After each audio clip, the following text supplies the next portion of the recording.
Hello guys, welcome to the fiction series. Today we are gonna see what if Naruto had 10 sensei instead of 1. Part 1. If you want more awesome fan fiction like this, don't forget to hit that subscribe button. So without wasting any time, let's get into the video. In the barren desert stretching as far as the eye could see in virtually every direction except up, there was one lone feature that looked very out of place. It was a majestic palace with protective walls around it. It was clearly fit for a king, but the one who sat on the throne was a ruler most would bow to out of fear more than true loyalty. That ruler was a man named Sasuke, once known as one of the most powerful Shinigami of the realms. He was a man who had great plans for himself, ones that did not involve being a mere subordinate within the system of the Soul Society, even if he was a high-ranking subordinate. Hence why he was now dwelling in the realm where lost souls go, those that the Shinigami tend to overlook in their line of work. At the moment Aizen was sitting on his throne watching a projection of another world, and what he witnessed intrigued him. He was looking into a town, one where like the Serite there seemed to be a system and culture built upon warfare, claiming it existed for the good of those that were afraid to defend themselves. Aizen doubted the sincerity of that claim, but he was skeptical by nature. In this town, a large mob of ordinary people was currently chasing a small blonde child, one that couldn't be older than 6 years old, yet somehow was able to outrun them all. Either the child had good legs or the adults were toying with him. It sure didn't sound like the latter was the case, as the people in the mob kept shouting the word demon at the boy among other nasty slurs. What is it about this boy they find so interesting? Aizen asked himself, feeling confused. Aizen was definitely not what most people would call morally proper, but he wasn't so immoral as to believe a group of adults chasing down a child with weapons in hand was something to overlook. If the adults had a reason, he wanted to know what that reason was. He focused more on the boy, and at mere glancing there was absolutely nothing threatening about him. He looked about as dangerous as the lieutenant of Squad 11 of Soul Society. But there was one thing Aizen could perceive, an immense amount of spiritual pressure. Far beyond what he knew to be normal. In addition to that spiritual pressure emanating from the boy, Aizen sensed something even stronger sealed away underneath like pressure within pressure, so to speak. That's something I've never seen before. Kuretsuchi would love to get his pasty hands on this child. Aizen thought to himself, then got a wicked grin. Maybe I should beat him to it. He then rose from his throne. Jin. Tausen. 2 men appeared in the room, one a normal-looking man with a snake-like expression, and the other wearing a visor over his eyes. What is it, Aizen-sama? Jin asked, grinning his unnerving grin as usual. This boy here, I can sense a lot of power within him, yet I can't identify it. I want you to bring him here, I want to see if he can be trained by the Espada. Aizen said as he looked back at the image and saw that the boy had tripped and was about to be beaten by the mob. Better get him right now. As you wish, Aizen-sama. Tosen said as he and Jin turned and left. Aizen now had a wide smile on his face. Somewhere in Konoha, Naruto was on the ground trying to back away from the mob. The people in the mob were wielding only knives and sticks, but unfortunately for Naruto, that was all the mob needed. Now we will vanquish this demon from our land. The leader of the mob proudly declared as the rest of the mob cheered in approval. I'm not a demon. Why are you doing this? Naruto asked as the mob closed in on him. Now we get our revenge. The leader said, ignoring the boy's words as he brought his knife down at the boy's body. Naruto closed his eyes as he prepared to meet his end, but fortunately for him and the shinobi world, it never came. Shoot to kill, Shinso. An unfamiliar voice said. Naruto opened his eyes and saw that a very long sword had pierced the leader in the chest, and unless he was mistaken, it had pierced another person too. He turned to see its wielder, it was a man with white hair, squinty eyes, and a wide smile. The sword he sported that had saved Naruto's life was a ridiculously impractical length, but it allowed him to reach the members of the mob from a safe distance. The white-haired man stood next to a dark-skinned man with purple hair and some sort of silver visor on his eyes. Naruto could still see that the man's eyes had no pupils, however, giving the impression that he was blind or somehow connected to the Hyuga clan. Given his complexion and the fact Naruto didn't know what the Hyuga clan was, he was assuming the former. Wow, what the Naruto stuttered as the 2 men walked closer to him. My, that was a close one. The white-haired man said. Who are you and why did you save the demon? One of the people in the mob asked as the white-haired man looked at him in confusion. The majority of the mob had backed away now, but none of it had left yet. Huh, demon? You mean this kid here on the pavement crying his eyes out? If so, your eyes are even worse than Tosen's, and he's blind. The white-haired man said as the dark-skinned man, Tosen, just looked towards him with a scowl. If you're here to help the demon, then you'll die with him. Another member of the mob said as they charged at Naruto and the 2 strangers. The white-haired man quickly grabbed Naruto and leapt back while Tosen jumped into the air. Suzumushi no Shiki. Benihiko. Tosin said as he made a counterclockwise circle around him with his sword. When he had finished, multiple blades came out of nowhere along the path, then rained down on the mob. The entire mob was skewered in an instant, with only a few members dying instantly and others dying slowly. The couple would manage to survive if they got medical attention that night, but they would forever bear scars. Naruto was amazed by such a technique and wished to learn a similar way to defend himself. "What do you want with me?" Naruto nervously asked as the white-haired man gently put him down. "Let's start with introductions first. I am Jin Ichimaru, and this is Kanam Tausen. We came from a place called Hueco Mundo, and we're here to take you back with us to be trained." Jin replied as Naruto just looked at him, shocked at the news. "Train me? Why?" Naruto asked, wondering why anyone would want to train him. Usually when people thought of training and Naruto in the same sentence, it resulted in him being desired for target practice. "Because, our master Aizen believes that you can be incredibly strong, stronger than the strongest person you'll ever know, and now that we're closer, I can sense that you do indeed have much strength hidden deep within you, begging to be cultivated and nourished," Tosin said. He had sensed Naruto's strength the moment he laid eyes on him, so to speak. "If I say yes, will I be leaving forever?" Naruto asked. Well, he may have disliked like the villagers, Naruto still had friends in the village. Jin smiled, certain that the mere fact the boy asked that meant he had all but decided and just wanted confirmation his choice was the right one. "It all depends on what Aizen-sama has planned. Would you come with us, please?" he asked while extending his hand, which after only a moment's hesitation Naruto took. Before they could depart, however, they were stopped by the arrival of the third Hokage and a few Anbu Black Ops members. "Hold it right there. Get away from Naruto this instant." The Hokage commanded as his Anbu prepared to attack the two strangers, while some tried to save the still surviving members of the mob. "I'm afraid we can't do that. We are taking Naruto to a place to be trained so he can stand up to the nutjobs, like these fools, in your village. And before you think that we're kidnapping him, you should know that he chose to come with us on his own accord," Jin said as the Hokage looked at him in shock. "What? Naruto, is this true?" the Hokage asked, and to his surprise Naruto just nodded. "Don't worry, Naruto will return. Just not for a while," Jin said with a smile. Sarutobi did not look placated. "Well, regardless, it does not matter if Naruto approves this or not. He is but a child that does not know what is best for him and thus cannot make such a decision. I demand you release him and cooperate while we take you into custody." "You claim you on the other hand know what is best for this child compared to him or us?" Tausen challenged. "How can you claim that if your security is so lax you do not even show up to this injustice until it's the mob who is attacked instead of the innocent child?" "Very suspicious," Jin taunted. "You have a lot of nerve accusing me of what I think you are," Sarutobi replied. "Only if we're wrong," Jin stated. "I just find it strange that a man who does not even live in this country let alone this village can provide better security to this child than you yourself can. Well, we promise Naruto will return. I suggest you use these upcoming years to give him a reason to want to stay. Because we will know how this village reacts to his arrival and we will react according." Before any shinobi could act, the two Shinigami then turned around and opened a Garganta and walked through it with Naruto in tow before the portal slammed shut. The shinobi looked at it dumbfounded, trying to make sense of what they just witnessed. "Everyone, we are to tell no one of what just happened," Sarutobi ordered. "Hokage-sama, why did you not fight them?" one of the Anbu asked. "Because I've had enough experience in debates to know that here the argument was already over and not in my favor," the old man answered. "Besides, just one man was willing and able to slaughter complete strangers to save that child, and he was blind. Do you think they would have done any different if I made any move to counter them?" "But what if they don't bring the boy back?" the Anbu asked. Sarutobi sighed. "Then there's nothing we can do and life will go on. All we can do is pray Naruto will be safe and come back to us, but as our ally rather than enemy." "Be safe, Naruto," Sarutobi added to himself as he and his Anbu disappeared, wondering what would happen when Naruto came back. Would he still love Konoha? Or would Konoha give him reason to hate instead? Aizen's throne room, Las Noches, Hueco Mundo. Naruto looked in awe at the massive castle fortress he was now inside. Jin and Tosin led him into a huge room, the throne room from what Naruto could tell, where a man was seated on a throne on the opposite side of the room. The man had a white outfit on and had brown slicked back hair. "Welcome, Naruto. I am Sasuke Aizen, the one who sent Jin and Tosin to retrieve you," Aizen said as Jin and Tosin brought Naruto closer, and once the boy was close, he decided to get up off his throne and walk to meet his newest acquisition. Naruto bowed respectfully to the man, feeling it was the only polite thing to do. "Are you going to be the one training me?" Aizen smiled gently at him. "No, I will have you trained by the Espada, the 10 best warriors of my army.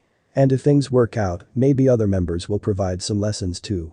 Naruto was surprised to hear that he was going to have at least 10 different teachers. The opening of a huge door startled the young blonde, from which 10 figures stepped out. The first guy was big and muscular with a tan and a ponytail. Another guy was wearing a helmet covering his entire head with a popped collar covering the rest of his head. There was man with pink hair, glasses, and a thin body, who looked like he had 1,000 thoughts at once. The only dark-skinned member was bald with some spikes on his head and a forlorn expression. The guy next to him had a jaw fragment attached on the right side of his face, as well as blue hair. There was another gangly guy whose outfit made him look like a giant spoon with a huge misshapen side behind him. The palest member had green eyes, black hair, and teal-colored marks that looked like tears. The only woman in the group had blonde hair, blue eyes, and had her face covered but exposed a good portion of her torso. There was an old man who had one eye closed and was wearing some sort of crown. The final member had a lazy look in his eyes and brown hair. Is that them? The 10 guys you called S, Naruto asked as he looked back at Aizen, unable to pronounce the foreign word. Yes, that is them, but introductions and training can wait until tomorrow. Why don't you go with Jin to your new room? Aizen said. Naruto nodded in reply and began walking with Jin before he suddenly stopped. Hey, I have a quick question. Will I be able to go home when my training is done? Naruto asked while Aizen still smiled at him. Yes, you are free to go when your training in Las Noches is done. What you do then when you get there, well, that's up to you. Aizen said as Naruto smiled and left. Are you really going to let him leave? Tosen asked as Aizen turned to look at him. Yes, of course. Pardon me Aizen-sama, but if that is your plan, then why are you training him in the first place? Aizen silently chuckled. It's called long-term planning Tosen. You see, after we've taken the Soul Society and the Ryoka world, we will take over his world too, but with him as the main weapon. Aizen said to his subordinate as he sprouted a wide smile. What does his world have that you want? Tosen asked, not seeing the benefit of conquering a third world. Something that if in fact real, will make my Zanpakuto look like a toy. Aizen answered, then went back to his throne to signify that was the end of the discussion.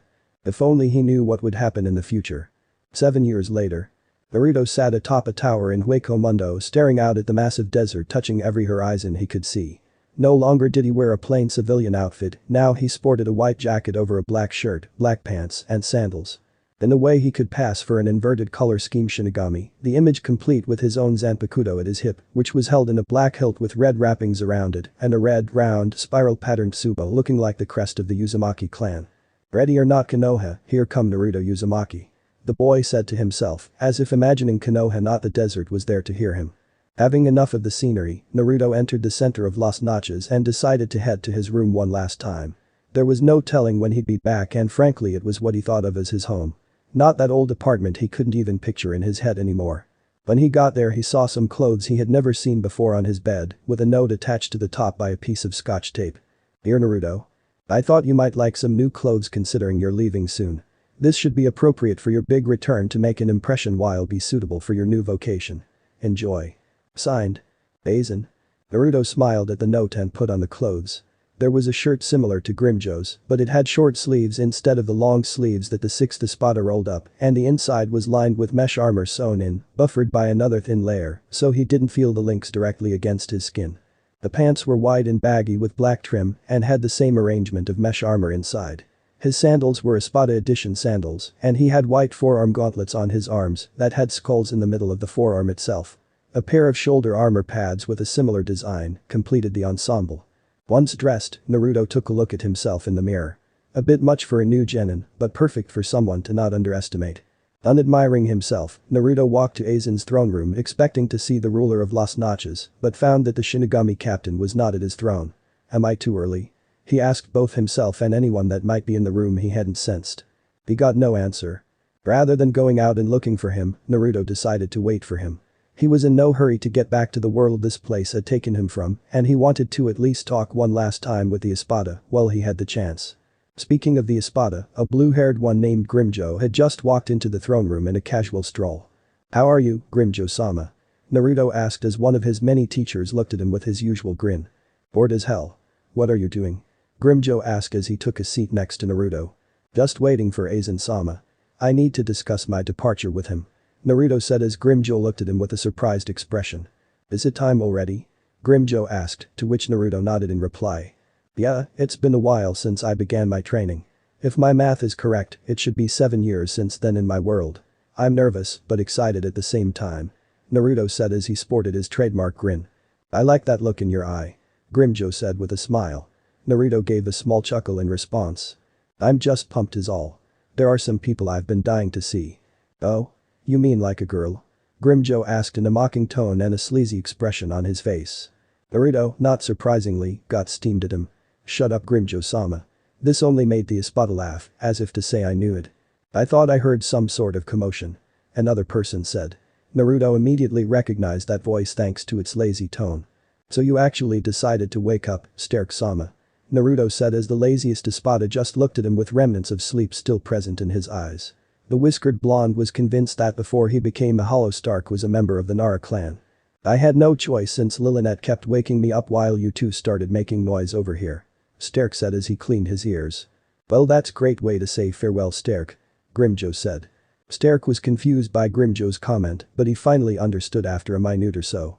So today's the day, huh? Yep, time for me to head back and cause a little trouble. Though I still have to consult Aizen-sama, so I'm waiting for him to return. Naruto said. Sterk nodded in reply before he sat next to Naruto. Then wait no longer. A familiar voice said.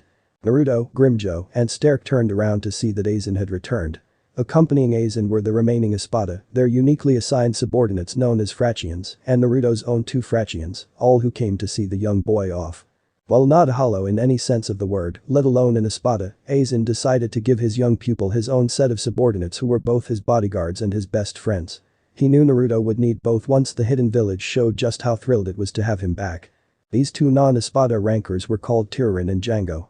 Turin looked like a teenage girl, about as old as Naruto assumed Aya Michiraku was now, who had long green hair, quartz pink eyes, and a face that looked surprising young compared to her rather mature figure.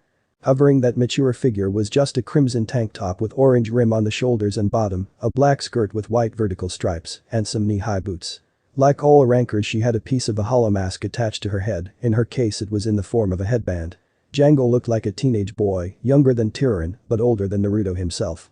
He had brown medium-length hair, black eyes, and a face that could be serious as hell one moment or completely unserious the next. His outfit was a simple dark green shirt with long sleeves, beige pants, and grey boots. His hollow mask fragment was larger than Turin's, covering the majority of his face in fact. The only part exposed was his mouth, and if someone from Konoha saw it, they'd say his mask was the exact opposite of Kakashi's. Both of them had swords equipped, but Turin's was small like a dagger with a pink hilt and a black-colored blade, kept strapped to her thigh, while Django's was a normal-sized katana with a black hilt and a sickly pale-colored blade kept at waist. All rankers in Las Noches had numbers assigned to them, telling others their strength compared to others, with the Espada being the ones who bore the numbers 1 through 10. The lower your number, the stronger you were, in theory at least, but of course there were ways to circumvent this if one was smart enough. Turin and Django were the 28th and 29th numeros class rankers, respectively. Turin's number was stamped on her thigh, covered up by her dagger to keep it a surprise, and Django's number was stamped on the back of his right shoulder, usually covered by his shirt anyway. Oh so you were gathering the rest of the guys to see me off? Naruto said while smiling at Aizen and the ranker. Yes, I thought that everyone that worked with you should be here to wish you luck. Grimjo arched an eyebrow. So you gave up on looking for me and Stark before deciding to do it. Call it taking a chance on the possibility you two were already with him. Aizen said, showing his usual smile, then returning his focus to the young boy. Naruto Uzumaki, I have given you everything Konohagakure would have deprived you of and then some. You have done well to meet my expectations, and I'm completely sure that the people that fight you in the future should pray for luck if they want to survive. Got that right? Naruto exclaimed, making a few Espada and Frachian smile with him. Aizen just nodded for a moment, then continued. When you go back, you will draw attention to yourself no matter what. Too much attention given your future vocation, and little of it being the positive kind right away. You know what to do, right? Naruto nodded, having already been warned to not expect the warmest of welcomes and what to do in any given approach Konoha attempted. Then make us proud and get stronger Naruto. Other than that, all that's left to say is goodbye. Aizen said then extended his hand to Naruto, who took it. For now at least. Naruto added. Good luck, Gaki. Noitra said while grinning. Are we coming with you, Naruto-sama? Turin asked while giving a hopeful yet sad look at him. No, you should remain here in Hueco Mundo for now. I will, however, call when I need your assistance. Naruto said as the two ranker bowed. If that's what you wish, Naruto-sama. Django said, giving a weak smile. It won't be long, I just worry that showing up with new people that seem too strong, it will send the wrong message. Naruto reassured. Turin and Django smiled, glad to see he wasn't doubting them. Not wanting to make the goodbye longer than it had to be, Naruto opened up a garganta and stepped through it. He took one last glance back at his teachers before it closed completely. Take care of yourselves, and thanks for everything. Naruto thought to himself as the Espada disappeared from sight. Main gate, Konohagakure. Izumo and Kitetsu were at the entrance to Konoha, bored as usual. They had been there the whole morning, taking check of everyone that had passed in and out of Konoha. And there weren't that many to begin with, this was a ninja village after all, people didn't just come and go all the time every day. Though they hoped it was nothing bad, Izumo and Kitetsu wished that something interesting would happen. They got their wish when a black portal opened up in the air above them. What in the name of Kami is that? Izumo asked as he and Kitetsu just looked at the portal with a little scared look. I'm not sure, but it doesn't look friendly. Kitetsu said, about to go get back up before he was stopped by Izumo grabbing his arm. Wait, there's someone inside. Izumo said while pointing at a figure that appeared within the center of the portal. No way. That's Kitetsu said as he stared at the person inside the portal. The person he saw inside of the portal was none other than Naruto, who then stepped out of the portal and floated gently to the ground. Naruto walked to the gate and nodded to the two guards as they stared wide-eyed at him. Yo. Naruto said casually as he walked into the village towards the Hokage tower. Izumo and Kitetsu just stared with open mouths and then looked back at each other. Have we been drinking today? Izumo asked. Not a drop. Kitetsu answered. Then clearly we need to. I'm not going to argue with that. Hokage's office, the academy. A few minutes later. The third Hokage, Hiruzen Sarutobi, was dealing with the one threat that no Kage of any village had been able to get rid of: paperwork. The stack in front of him was huge in height as the old man tried to make it smaller with every sheet signed. The sad part was that the stack was going to be at the same level tomorrow if it didn't get bigger. Even sadder was sometimes he wasn't even sure where all of it came from, it was like paper knew how to reproduce. As he was going through some more documents, someone knocked on the door. Come in. Long time no see, old man. A somewhat familiar voice said, one that made the Hokage look up with wide eyes. Standing in the doorway was Naruto, smiling at one of the few people that treated him with kindness. The Sandaime had tried to have Naruto be seen as a hero, as per the Yondaime's instructions, but it fell on mostly deaf ears. Apparently the public felt the Yondaime was all the hero they needed, so there was no more admiration left to give to Naruto.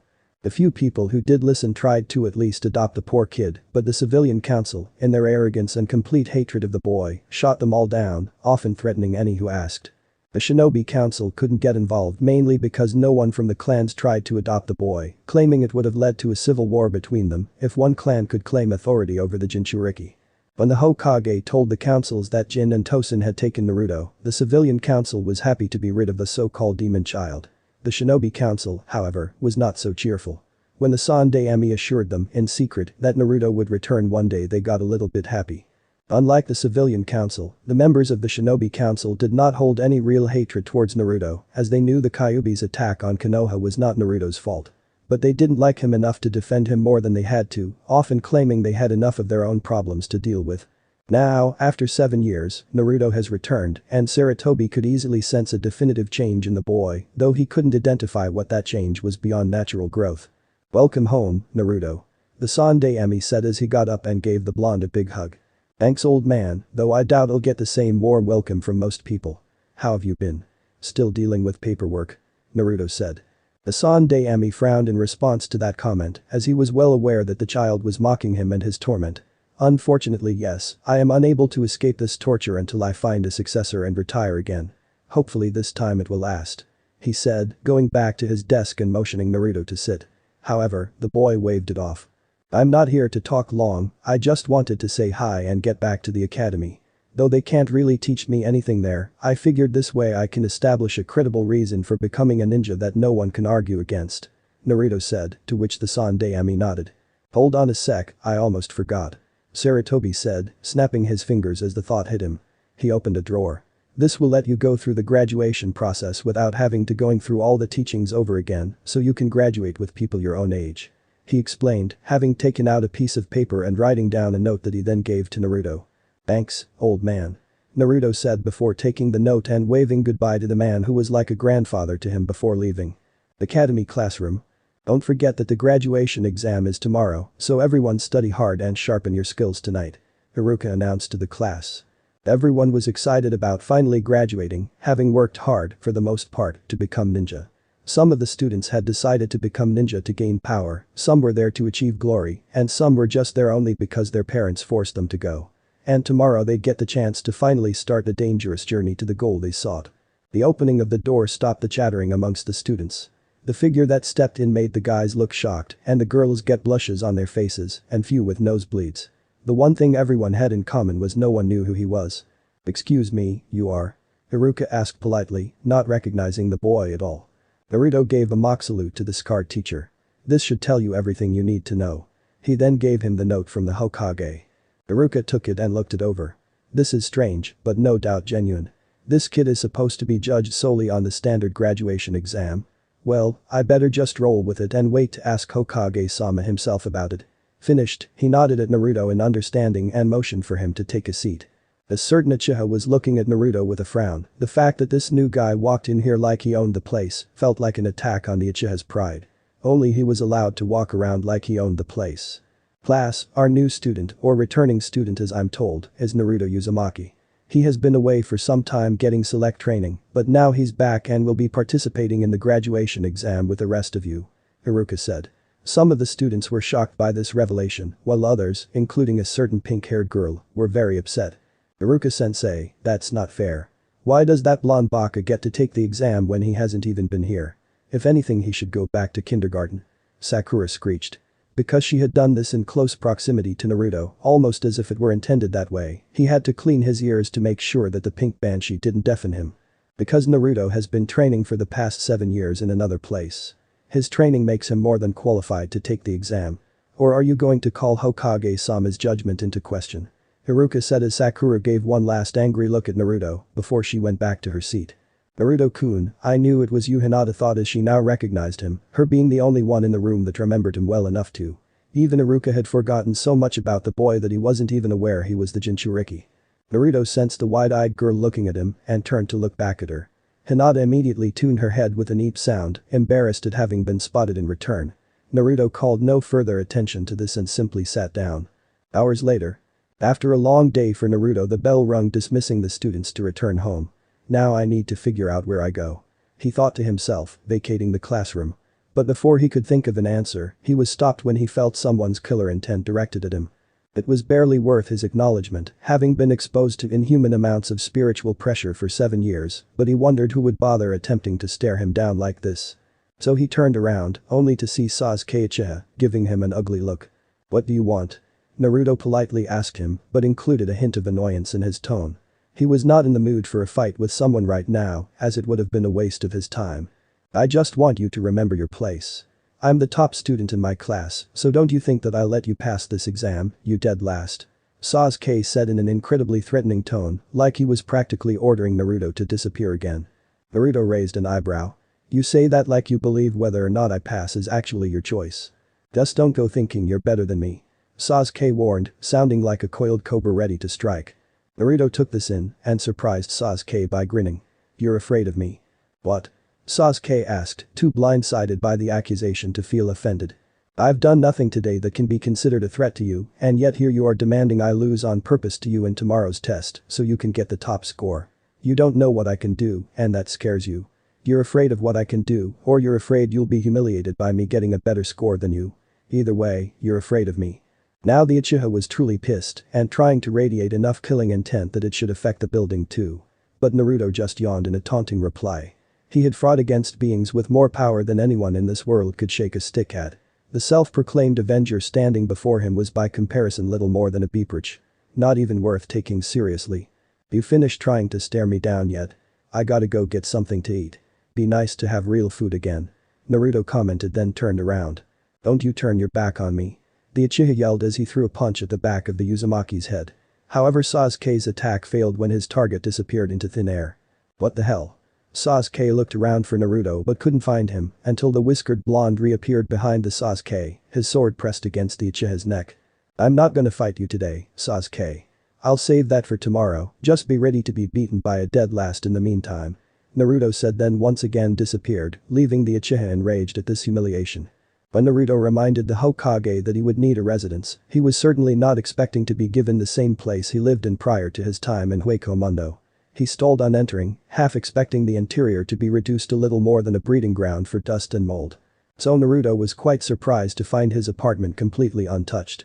He thought for sure that some of the crazy villagers would have come here to ransack the room and then burn it down, yet here it was, nothing out of place and only a light amount of dust. Like he had only been gone for 7 days instead of 7 years. But of course that was not the case, Naruto confirmed earlier by checking multiple calendars. He had truly been gone from Konoha for 7 years. And if the calendars didn't convince him, the inside of his fridge and pantry sure did. Everything inside was expired and smelled like not only something had died, but the mold on it had died too by now. He could not open the windows to air out the place fast enough. Okay, I definitely have to buy some groceries. But I can wait. Tonight I want something I can't shop for. He thought.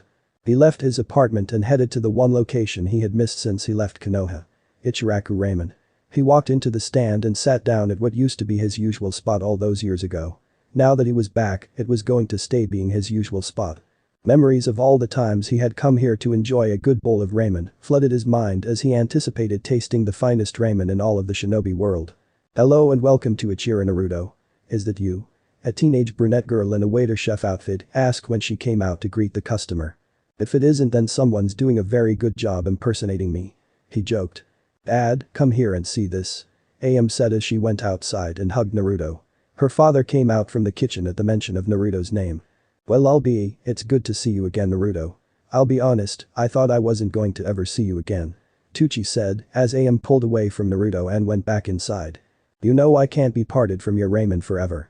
I'd come back from the afterlife for it. In fact, you could say I did. The blonde joked, flashing his trademark smile at them. One bowl of pork ramen. Just one? Both Tucci and Am said together. Naruto nodded.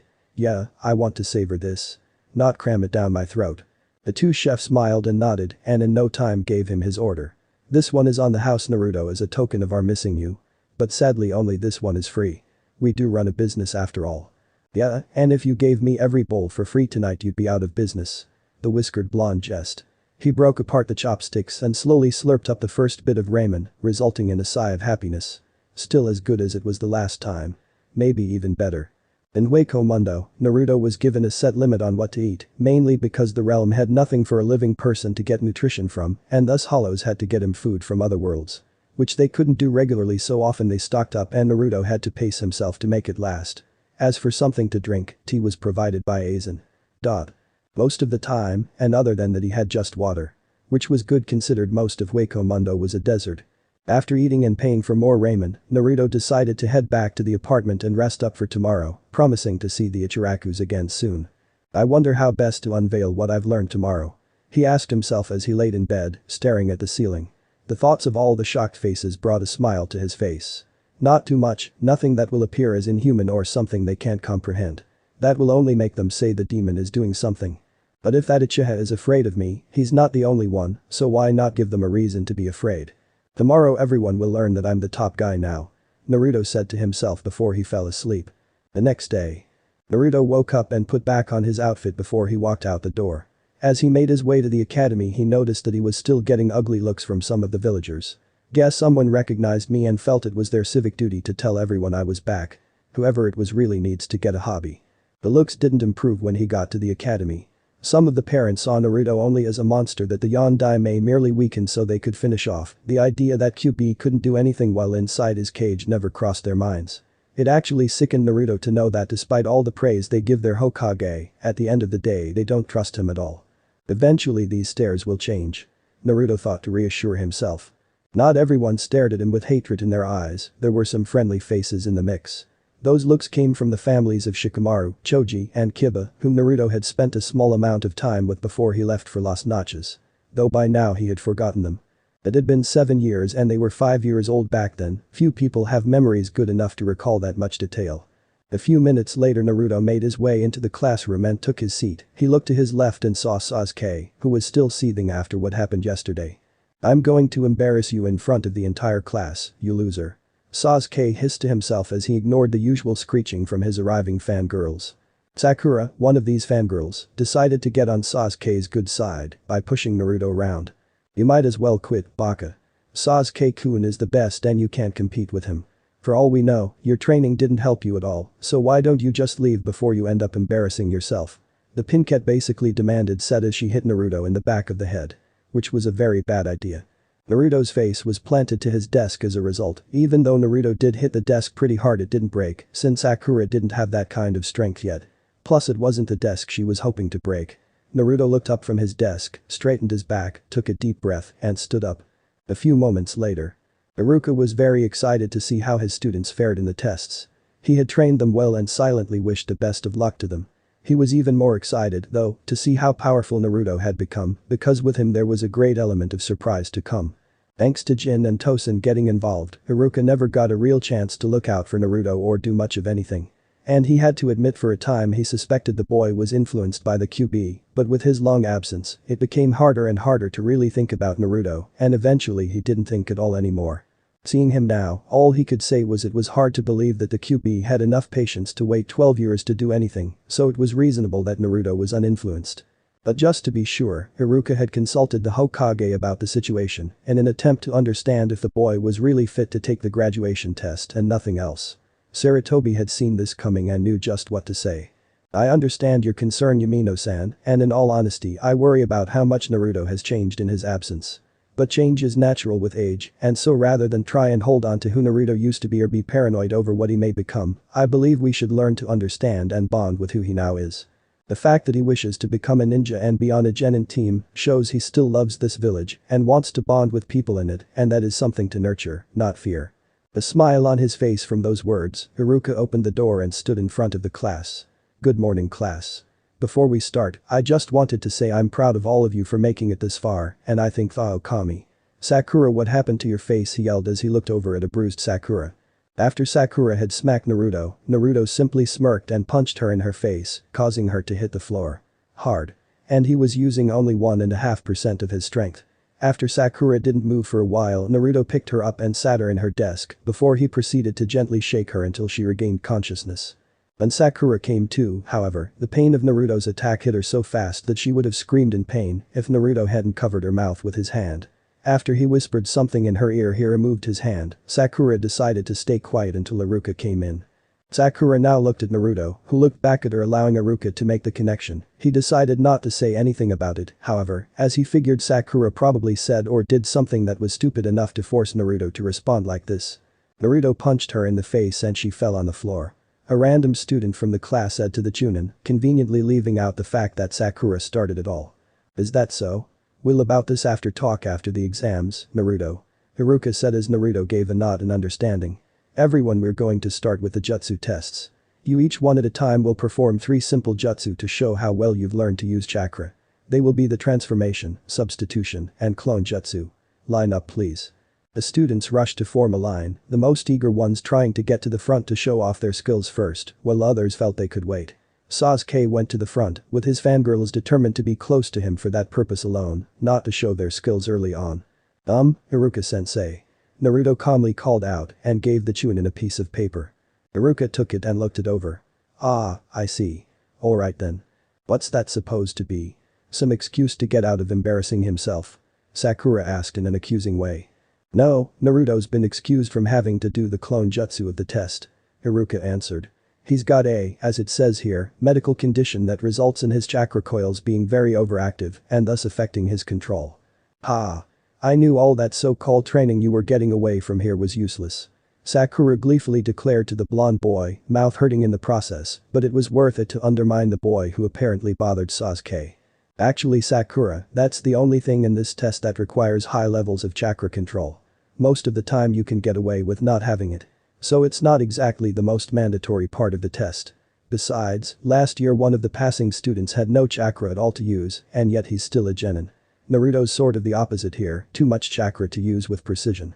Too much? Sasuke repeated, not liking the sound of that. How much does he have? That's not really any of your business now, is it? Iruka challenged. Now worry about your own ability to pass then someone else's, okay?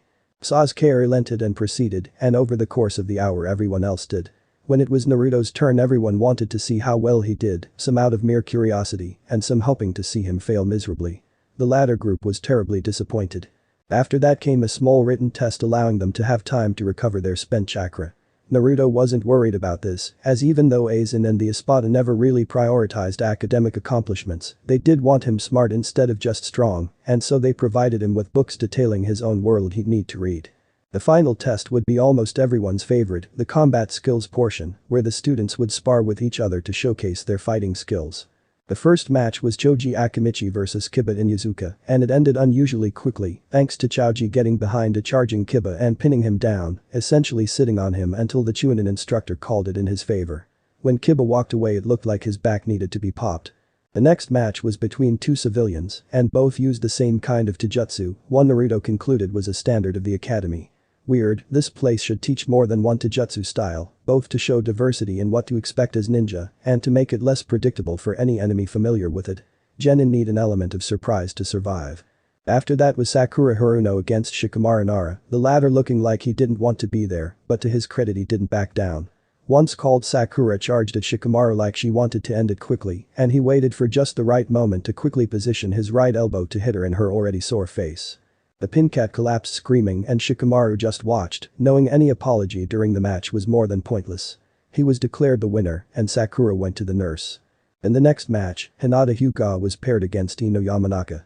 The platinum blonde might have actually won had she kept her distance, but she must have forgotten or ignored anything she ever heard about the Juiken and pretty much doomed herself by getting close to the wide-eyed girl.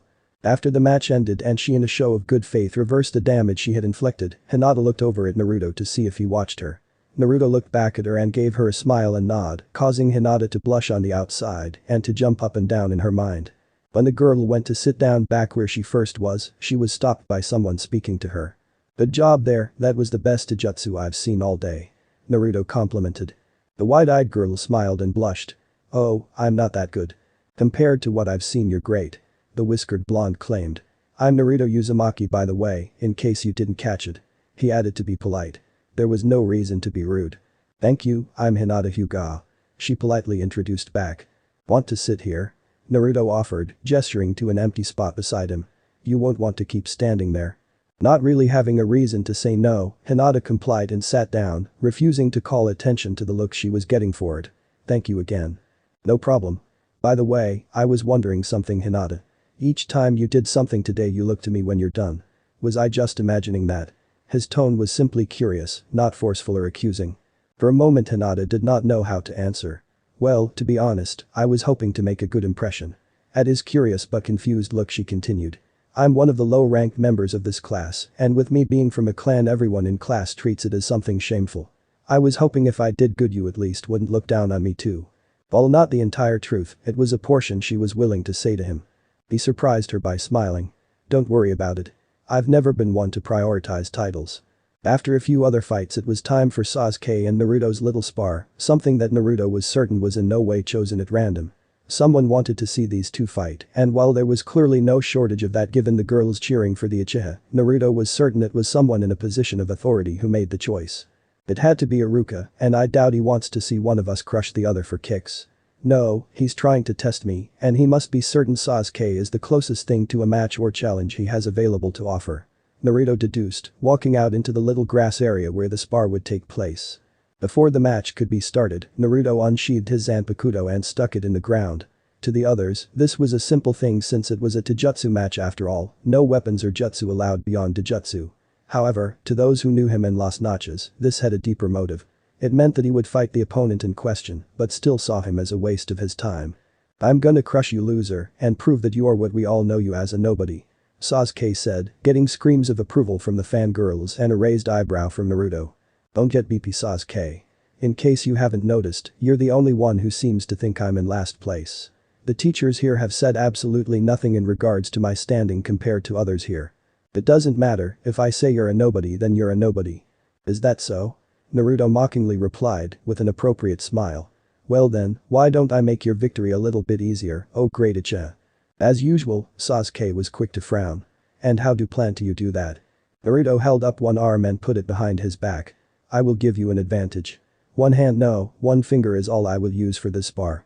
Does that sound good to you? Or do I have to fight with my eyes closed too?" Naruto said smirking, while the Uchiha just frowned. Naruto closed his free hand into a fist, save for his index finger. Iruka said anything before Sasuke could. "Naruto, don't mock your opponent this way. There's no honor in defeating someone with so much of a handicap. Consider this moment a test of Sasuke's character then Iruka-sensei. A test to see what he values more, how he wins or if he wins. Something you probably should include in your tests next time you have a class. Naruto added. Do what you want, you'll still lose no matter what. Sasuke said as he readied himself for a fight. Naruto shrugged. Just remember, you were given a chance to make your defeat look less humiliating. Ready? Begin. Iruka said. Sasuke made the first move when he charged at Naruto. His opening move was a right hook, but this was dodged by Naruto sidestepping the punch.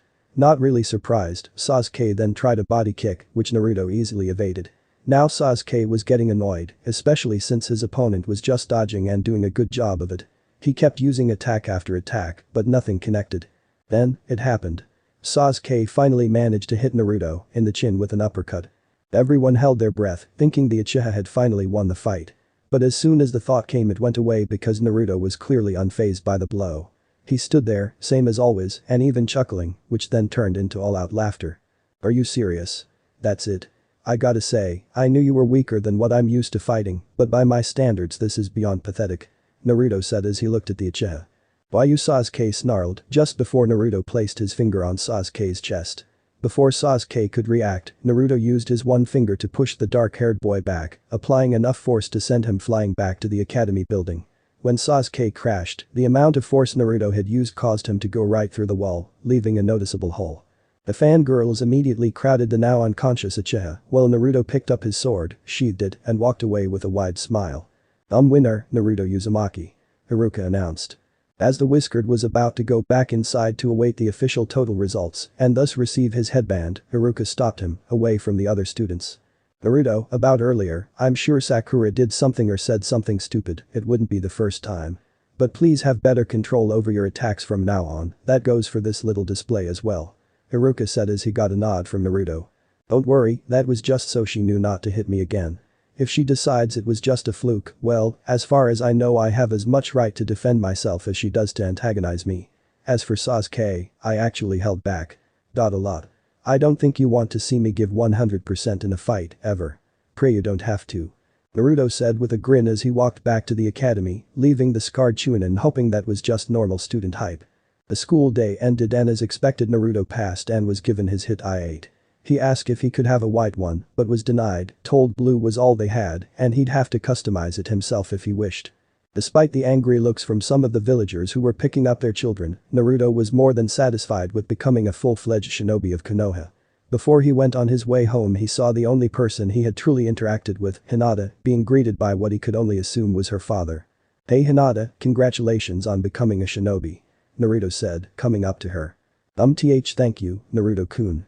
Hinata said with a blush while her father, Hiashi, just smiled at the two. Congratulations to you too.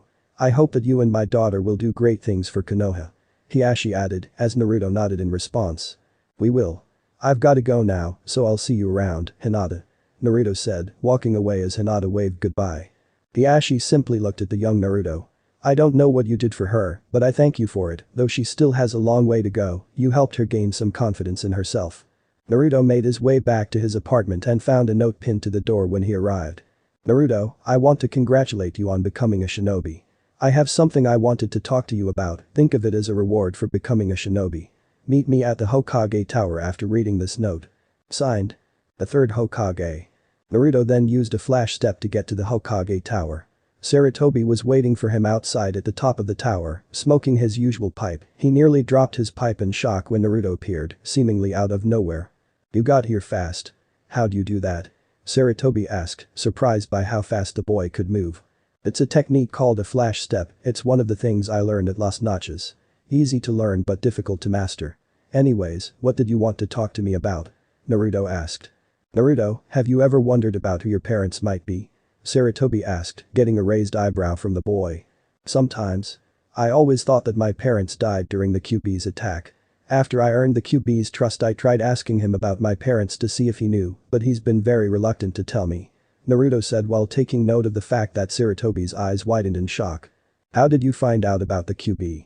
Sarutobi asked as he had made it clear that it was forbidden to mention the QB's presence within Naruto to the boy. Aizen, the man who helped train me, told me. Naruto calmly, to which Hiruzen did a facepalm. He had forgotten that he had not mentioned this rule to the two men who had taken Naruto with them 7 years ago. I see, well, your parents did die during the QB attack, but your father is the one who sealed the QB in you to protect the village. Sarutobi said as he saw that Naruto was looking at him as if he had two heads. That's impossible. That would mean that my dad is, Naruto said before Sarutobi finished the sentence for him. The Yondaime Hokage, Minato Namikaze. Sarutobi said. Naruto's face was suddenly painted with feelings of shock, then happiness, and then anger, which Sarutobi had expected to an extent. My own father sealed the Kyuubi inside me. Naruto said as he clenched his fists. I thought you might react that way, but you have to understand that he had faith that you would one day be able to control it, which you have. And I can promise you that your father truly did care about and would not have done it if he didn't have a good reason to. Sarutobi said. He placed his hand on Naruto's shoulder. This revelation helped Naruto calm down. That makes sense, and I guess being the son of the Yondaime makes up for it, Naruto said. Sarutobi smiled at seeing how much Naruto had matured since he left. I have something I want to show you. Follow me. Sarutobi said before leading Naruto out of the Hokage tower. He led him to the Namikaze estate, which was located about a half a mile outside of Konoha. The place was, needless to say, enormous, as it was twice as big as the Hyuga estate. Naruto saw that the place was surrounded by a barrier, with a blood seal on the front door keeping it intact. Go ahead, release the seal. Sarutobi said, to which Naruto looked at him with a raised eyebrow. Naruto placed his hand on the seal, which quickly deactivated the barrier. Naruto was a little bit shocked that it worked. So is this place mine now? Naruto asked, to which Sarutobi nodded. Yes, but let's not move in yet. It's best for us to make sure that everyone knows you're the son of the fourth before getting comfortable in your birthright. Sarutobi explained. Naruto nodded in agreement. That sounds fair to me. Thanks for showing me this, old man. He then hugged the old Kage. I knew you were strong enough to know the truth now.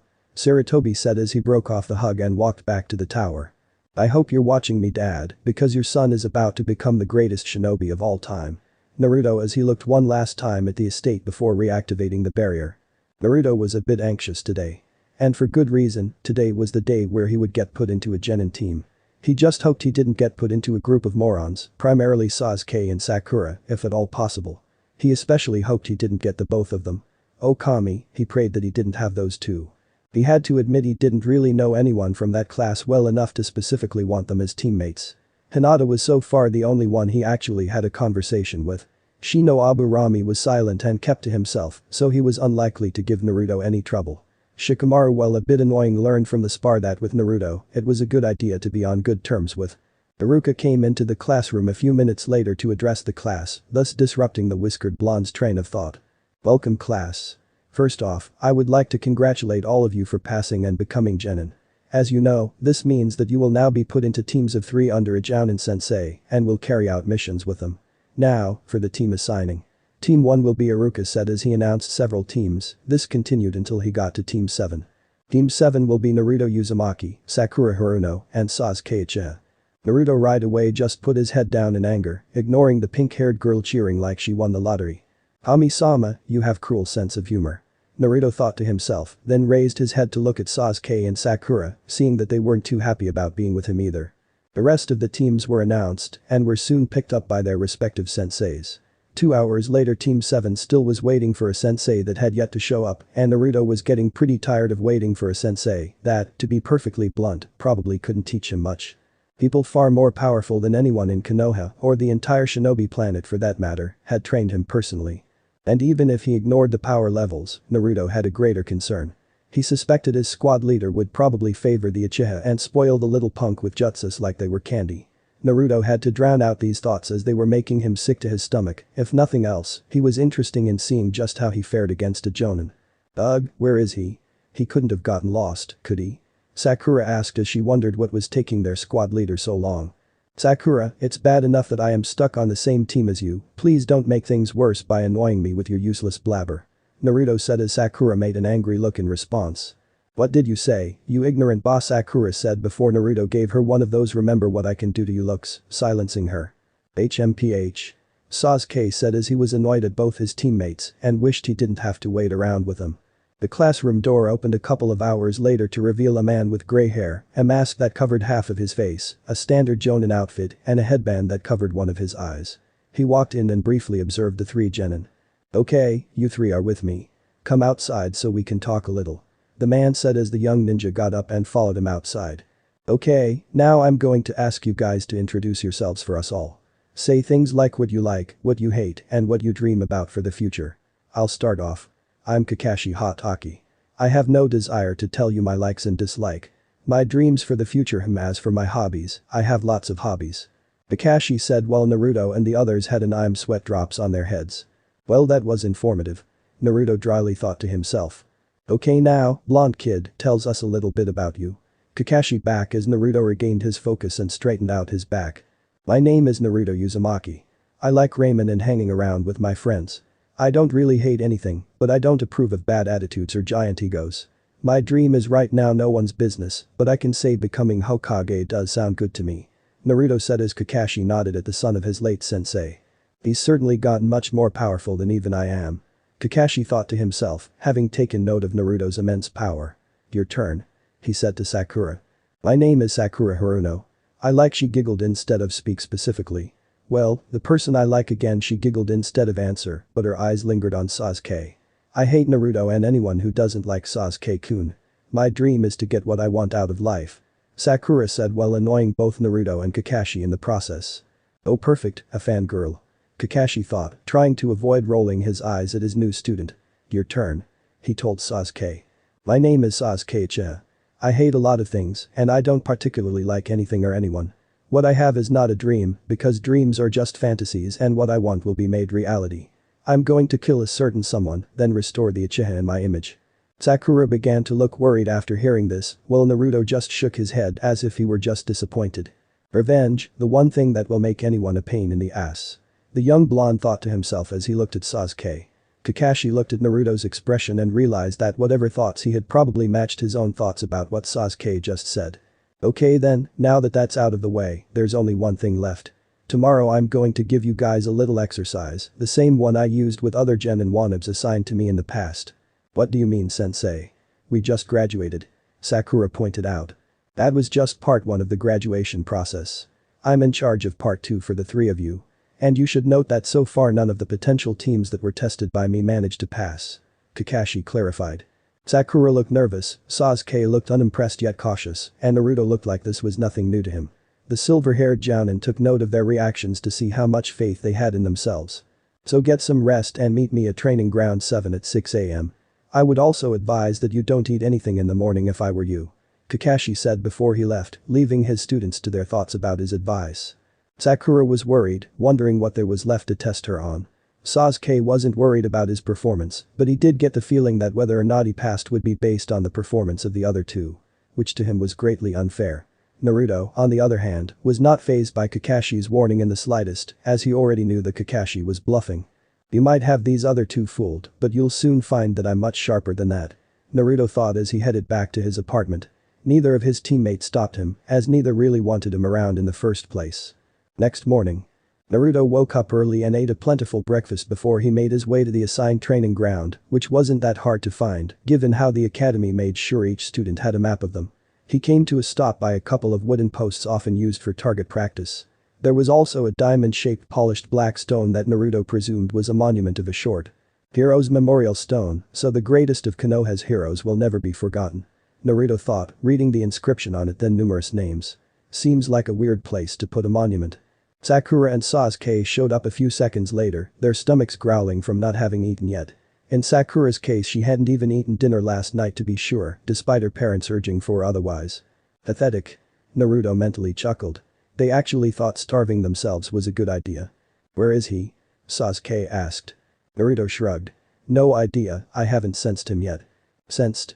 You're a sensor type. Sakura asked. The precise explanation would be too difficult to explain, so let's make it easier on all of us and go with yes I am. Naruto replied, confusing the two. Luckily they didn't press the matter. After a couple of hours and the three getting really impatient, Kakashi finally showed up. Good morning he started, only to be silenced by a kunai going past his head he did not see thrown. Being late once is an accident, but twice is no accident. Naruto, arm outstretched to show he threw it, told the older man in a tone that was clearly warning. Yubaka. You can't attack a jounin like that. Sakura fumed.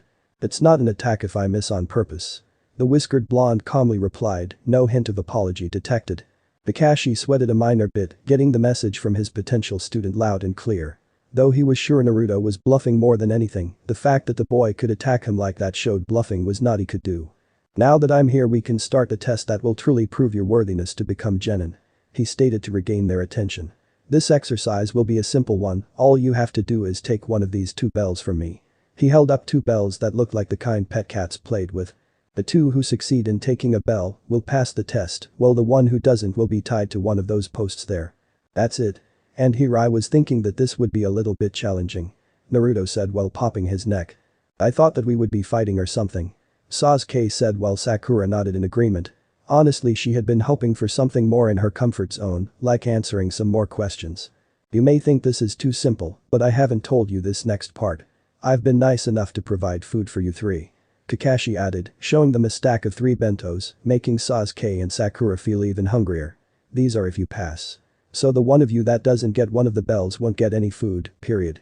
That's why you didn't want us to eat this morning, Sakura said, surprised, before Naruto gave a slow clap. And the light finally turns on, Naruto said sarcastically, getting an angry glance from the potential Kunoichi. Heading back to what I was saying, going hungry like that pales in comparison to what I'm about to tell you next. So try to not freak out when you hear it, Kakashi advised. Sasuke's eyes widened a bit when he heard this, while Sakura gulped. The tension in the air grew as Kakashi waited a few seconds before he continued. The two who get a bell will continue on to do another exercise, while the one who failed to get a bell will not only fail the test, he or she will be sent back to the academy immediately. This too simple test is actually an extremely difficult post-academy exam with a failure rate of over 66%. In other words, out of the 27 graduates this year only 9 will be chosen to become genin, Kakashi declared, taking a moment to mentally enjoy the reactions from Sasuke and Sakura before he saw that Naruto wasn't even fazed in the least. I see, that's very clever, Kakashi. If it wasn't for my time training at Las Noches I wouldn't have figured out what you really want from us. Too bad these two haven't figured it out yet, that's going to affect my chances of passing, Naruto thought to himself. Kakashi raised an eyebrow at his unconcerned student. He either thinks that he's already strong enough to beat me, or however unlikely it is, he's actually figured out what the true purpose of this test really is. Shaking off these thoughts, Kakashi refocused his attention to the 3 graduates. Alright, you 3. I want you guys to use whatever means you have to take these bells, and that includes the use of any ninja tools and jutsus. If you have to, be prepared to kill me. You won't get the bells any other way. Understood? Kakashi asked, and the genin nodded in agreement. It's time to see how I fare, Naruto thought as he readied himself for battle. Ready? Go, Kakashi declared, placing an egg timer on a post and setting it for 1 hour. Right away Sakura and Sasuke scattered, but Naruto stayed put, crossing his arms. I have no intention of hiding and waiting. Honestly, I don't even know why they just did. Frankly, they could have at least tried to get the bells when you were right there in front of them. Maybe I overestimated him, Kakashi thought, suddenly thinking Naruto was a bit full of himself. Maybe they know they have better odds of succeeding if they catch me off guard, so they hid to do so. Naruto laughed. Oh please. Catch you off guard? You're a jounin and they're not even genin yet. You've had years of experience to get where you are, and all they've done is work in controlled environments with you in order to go easy on them. If you really could be caught off guard by them, then there's no way the Hokage would consider you worthy of being a sensei to a genin squad. Hiding in a bush, Sakura heard this and lightly frowned. He's dissing us, but at the same time I have to admit he has a point. So what can Sasuke-kun and I do to pass? So what are you going to do then? Kakashi asked. I'm going to see right now how I compare with one of what Konoha considers the best it has to offer, Naruto said, cracking a smile as Kakashi readied himself. I admit I've actually wanted to see what you can do as well, the cycloptic jounin said while pulling out an orange book from one of his pouches. What are you doing? Naruto asked, raising an eyebrow at his sensei. Finding out what happens at the end, Kakashi said as he saw Naruto face a fault. The whiskered blonde got up, with the jounin making no attempt to keep him down, and almost right away Naruto disappearing in a flash step. What the Kakashi asked himself before some new shade made him look up and see Naruto above him, coming down with one leg raised vertically in the air. Hollow leg drop. Naruto yelled as he brought his leg down on Kakashi, causing a huge crater in the process. Holy crap. Sasuke and Sakura thought to themselves, with their jaws dropped as they witnessed the immense power Naruto had just displayed. He could have done that while fighting me, Sasuke noted, hiding in a tree. When the dust settled, Naruto stood over a log that was broken in half. The substitution jutsu. This guy is quick on his feet, Naruto said as he looked around for his sensei.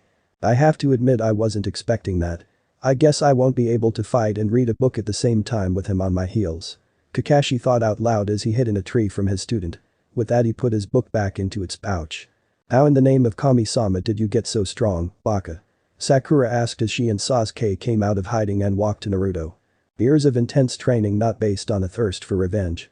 Naruto said, having clearly directed the second part of his comment at Sasuke. Are you saying that my way is wrong? That I shouldn't punish the man responsible for my clan's destruction? Sasuke asked, offended, while Naruto just shook his head. You just don't get it. Sasuke just huffed and began to walk away. Whatever, I'm gonna go find him and get my bell. He then disappeared, leaving Naruto and Sakura by themselves. Sasuke-kun will definitely get a bell. He'll also help me get one too so we can be together. Sakura said with certainty, to which Naruto just rolled his eyes. First, no one asked. Second, why don't you try getting one yourself rather than be dependent on him doing the work for you? He chided. Not wanting to hear it, Sakura swung a fist to get him to shut up, but he caught her arm and held it in a tight grip, making her wince. Alright, I'm sorry. She hissed through gritted teeth, trying to withstand the pain. Naruto released her and she rubbed her hurt arm. That idiot won't get a bell with the kind of attitude he showed. Even if he did manage to beat Kakashi, he still wouldn't get a bell. Sakura looked confused. What do you mean? This is what I mean. Naruto declared with a smile, holding up both bells. Sakura's eyes widened. What? When did you get those? When I disappeared, I snatched the bells quickly and then moved above Kakashi. I'm actually surprised he didn't notice. He said while Sakura's eyes sparkled at the bells. So I guess I have to beat you to get the bells. Let's do this. Sakura getting ready only to get laughed at by Naruto. As much as I would love to show you what really happens when I'm on the giving end of hitting someone, you're still my teammate. Naruto said to Sakura as he tossed her a bell and started to walk off. Wait, why did you just give it to me so willingly? I wouldn't if the situation was reversed. Sakura asked. Naruto turned his head around and looked at her. Because I'm not you. And you'll need it more than me. He said before flash stepping away, leaving Sakura lost in thought. Naruto searched around for Sasuke. He expected to see him fighting Kakashi, but he found something else. Sasuke was neck deep in the ground, having been put there because of Kakashi. Naruto had to fight the urge to snicker at the prodigy's situation. So I guess you didn't get a bell, huh? Naruto said.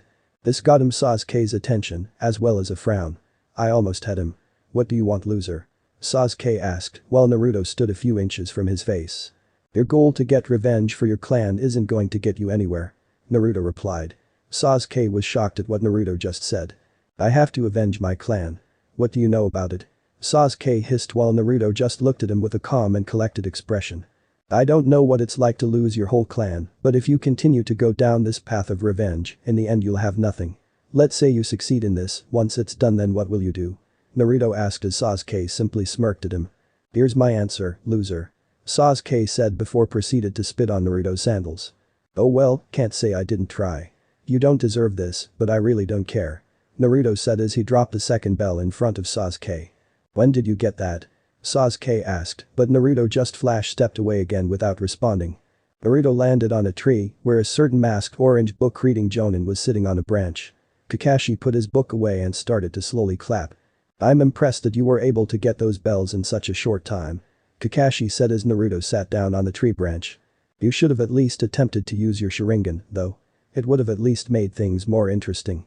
Naruto said to Kakashi before taking a moment to mentally smirk at the jonin's reaction. How did he never mind, I don't even want to know. Kakashi thought to himself as he regained his composure. Anyways, I'm just surprised that you didn't stop me or try to get the bells back. Naruto said as Kakashi sat down next to him. I wanted to see what you would do with them. So, why did you give those two the bells? Kakashi asked while Naruto thought back at his time in Las Noches. Flashback. Somewhere within Las Noches, Hueco Mundo. You really think that you can take me on? A Frachian named Itachi asked, enraged that her fellow Frachian Mila Rose would even try to take her on. Heck yeah I could, you unicorn weakling. Mila Rose said as she got face to face with Itachi. You two fighting all the time is so childish and trivial. Sun, the third member of this Frachian trio, said, getting angry looks from the other two as a result. What did you just say? Itachi asked, getting even madder because of the comment.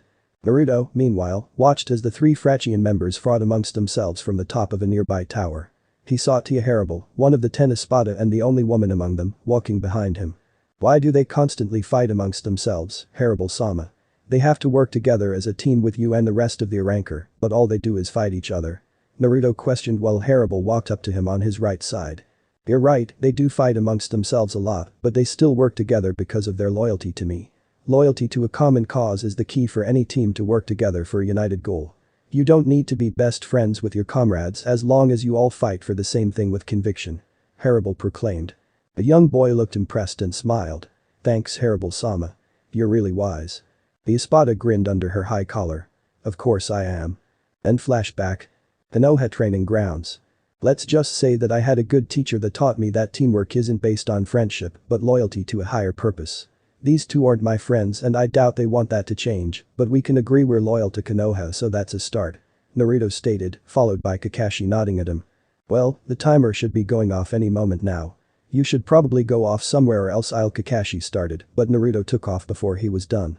A few seconds later, the timer went off and everyone made their way back to the hero's memorial stone. I won your little game. Sasuke stated smugly, showing off his bell. Me too. Sakura happily exclaimed, showing her own. Sasuke-kun and I are going to be a team together. She was too caught up in her excited squeal to hear him groan. Good job you two. Kakashi congratulated. You two can eat now. Naruto, since you don't have a bell you have to be tied to the log. Naruto frowned. You never said anything about being tied up. How else do I make sure you don't eat? Kakashi teased. He's still testing us. If keeping me from eating was truly the objective here he'd just eat it himself. Either that or he's afraid I'll take it from him like the bells. But since he's letting these two think they've passed he must be planning something. Naruto thought. Deciding to see this through, the young blonde willingly went over and let himself be tied up. Satisfied the boy was restrained, Kakashi looked to Sasuke and Sakura. You two have not passed the test. Sakura blanched. But Sensei You were helped by Naruto and only have the bells because he was being generous. You did not earn them of your own merits. And yet you came up to me announcing your victory as if you did. You have yet to convince me you deserve to be official genin. So I'm going to give you one last chance. Go ahead and eat, then we can try this again. But do not give anything to Naruto nor untie him. I'll be away so you can think of what to do this time. But that the Jounin departed in a whirlwind of leaves, leaving the three bentos behind. I still don't understand why you helped us, Naruto. Sakura said, taking a bento and giving it to Sasuke, who accepted, while Naruto just stared off towards the sky. It doesn't matter if you understand my reasons or not. Though I don't like it, you guys are my teammates, so I have to help you. Naruto said while Sasuke scoffed at him while he ate. You're an idiot who doesn't know how to take advantage of an opportunity.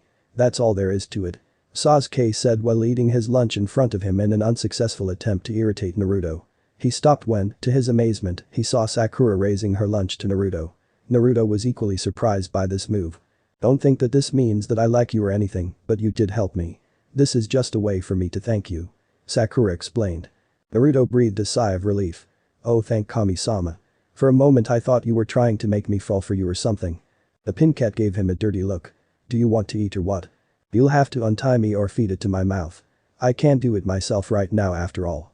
Naruto reminded her. Sakura, while undoubtedly annoyed, understood the message. Fine, here. She groaned before taking a little bit of the rice with her chopsticks and holding it to Naruto's mouth. The moment Naruto swallowed the rice, there was a huge boom.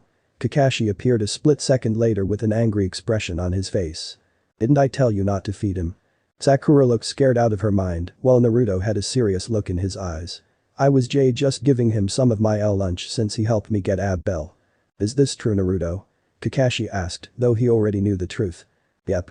Naruto replied while Sasuke just looked at him with anger, fearing now all three were going to be punished. Well, if that's the case, Kakashi said in an angry tone. Just as Sasuke and Sakura began to brace themselves for the worst, Kakashi suddenly smiled at them, though it was hidden behind his mask. You pass. He said cheerfully while getting shocked looks from the two that weren't tied up. We passed. Sakura said before proceeding to jump up with joy after Kakashi's statement sunk in. Well, that was a good act you put on there, Sensei. Naruto said. For a moment even I was a bit scared by him. Didn't think a human could do that after so much time around hollows. That just makes this more interesting. What do you mean we pass? Sasuke asked, still unsure what was going on. This test was not about your strengths, skills, or intelligence, this was all about teamwork and how well you three could work together. You're genin, you're not going to do any solo work for a long time. Like it or not, you're going to be trained in a group and as a group. Naruto was the only one who realized this, though it was Sakura's actions that sealed the deal. You actually did nothing to help this team pass Sasuke. Kakashi said as he untied Naruto, making Sasuke frown. I figured as much, but why so much deception? If the goal was teamwork, why not have a bell for each of us? Naruto asked, to which Kakashi responded by pointing at the memorial stone behind him. It's something that a close friend of mine taught me. Those who break the rules are scum, but those who betray their teammates are worse than scum. Kakashi said. Naruto nodded in understanding. So this test was designed to see if the people partaking in it were able to place their team over the rules. Not the best way he could do this test, but not the worst either. So what now? Sakura asked. Now? Team 7 starts missions tomorrow. Kakashi said as he gave the genin a thumbs up. Finally, we can get down to business. Naruto thought as he left Kakashi and his teammates and headed home. So this part ends here. Alright, that's it for today's video guys. Let me know in the comments section how was the story, and also don't forget to like, share and subscribe. I will meet you in another video. Bye bye.